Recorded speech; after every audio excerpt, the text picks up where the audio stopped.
নজর রাখছি পরবর্তী সংবাদে। কাশ্মীরে ভারী তুষারপাত এবং এই তুষারপাতের জেরে জনজীবন বিপর্যস্ত এবং শৈত্যপ্রবাহের সতর্কতার মধ্যে এই মুহূর্তে কাশ্মীরের ভারী তুষারপাত পরিলক্ষিত হচ্ছে। দেখতে পাচ্ছেন এক্সক্লুসিভ ছবি আপনারা নিউজ ভ্যানগার্ডের পর্দায়। এবং জম্মু কাশ্মীর সহ হিমাচলের একাধিক রাস্তা এই মুহূর্তে বন্ধ হয়েছে ভারী তুষারপাতের জেরে। যানবাহন চলাচল এক প্রকার বিঘ্ন হয়ে গেছে এবং আগামী 15ই জানুয়ারি পর্যন্ত জম্মু কাশ্মীর একই সঙ্গে হিমাচলে ভারী তুষারপাতের পূর্বাভাসও দিয়ে দেওয়া হচ্ছে। জানবো বিস্তারিত, আমাদের সঙ্গে রয়েছে প্রতিনিধি অঙ্কিতা বর্ধন। অঙ্কিতা, কি জানতে পারছো?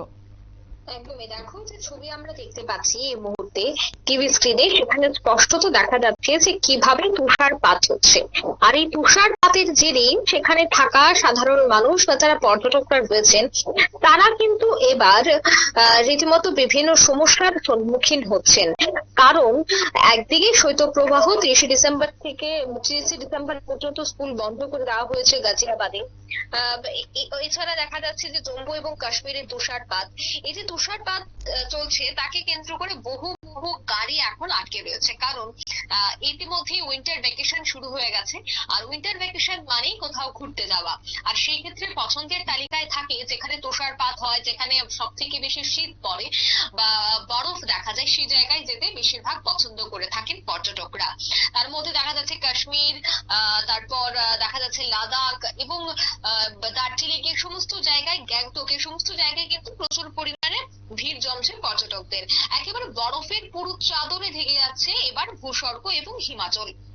তার জেরে অনেক অনেক মানুষ কিন্তু এবার আটকে পড়েছে। কারণ তুষারপাতে কিন্তু এবার বন্ধ হয়েছে একাধিক রোড। তার মধ্যে থাকছে জম্মু কাশ্মীরের মোগল রোড, শ্রীনগরের লে এবং জম্মু শ্রীনগরের জাতীয় সড়ক। সেক্ষেত্রে রাস্তায় 8,000 গাড়ি আটকে রয়েছে। বিমান পরিষেবা রীতিমতো বিপর্যস্ত এবং জম্মু কাশ্মীর ও হিমাচল প্রদেশে ভারী তুষারপাতের স্বাভাবিক জীবনে কিন্তু এবার একটা প্রভাব ফেলতে শুরু করেছে। তাছাড়া আবহাওয়ার এই অবস্থায় আটকে পড়েছেন হাজার হাজার পর্যটক। যেখানে দেখা যাচ্ছে যে পশ্চিমী ঝঞ্ঝা এবং মধ্য ভারত থেকে আসা যে নিম্নচাপ, সমস্তটা মিলিয়ে কিন্তু এই অবস্থা তৈরি হয়েছে, এমনটাই জানাচ্ছে হাওয়া অফিস। এছাড়া 27 থেকে 28 ডিসেম্বর আরব সাগর এবং বঙ্গোপসাগরে ব্যাপক হারে বাড়িয়েছিল বাতাসের আর্দ্রতা, যার ফলে নতুন বছর অর্থাৎ 2025-এ পশ্চিম হিমালয়ে বিস্তৃত অঞ্চলে তুষারপাত ঘটবে এবং বিক্ষিপ্ত বৃষ্টিপাত হবে, এমনটাও কিন্তু মৌসুম ভবনের একটা বার্তা। তাছাড়া শ্রীনগরের রাস্তায় জমেছে 3 ইঞ্চি পুরো একেবারে বরফের আচ্ছাদন। এছাড়া উলমার্গ, সোনমার্গ, পেহেলগাঁওয়ের মতো পাহাড়ি যে সমস্ত এলাকাগুলি রয়েছে, সেই পাহাড়ি পর্যটন এলাকাতেও কিন্তু ভারী তুষারপাত চলছে।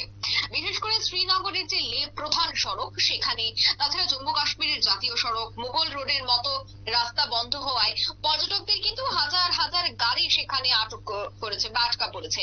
উদ্ধার কার্য চালাচ্ছে পুলিশ প্রশাসন। রাস্তায় আটকে থাকা পর্যটকদের নিয়ে যাওয়া হচ্ছে নিরাপদ স্থানে। বন্ধ রয়েছে বানিহাল, বারামুল্লা ট্রেন পরিষেবা। অর্থাৎ একদিকে ট্রেন পরিষেবা বিঘ্নিত হচ্ছে, অন্যদিকে যারা ছোট গাড়ি নিয়ে ঘোরাফেরা করছেন তাদের গাড়িও কিন্তু আটকে রয়েছে, যেখানে এখনো পর্যন্ত উদ্ধার কাজে নেমেছে প্রশাসন।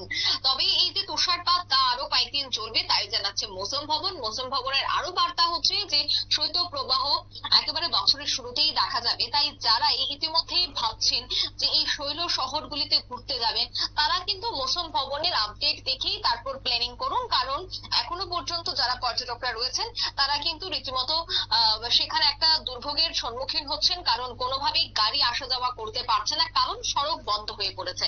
তাই সেই ক্ষেত্রে এই প্ল্যানিং করার আগে কিন্তু একবার আবহাওয়ার রিপোর্টটা চেক করা দরকার বলেই এই মুহূর্তে বলছে আবহাওয়া দপ্তরের আধিকারিকরা।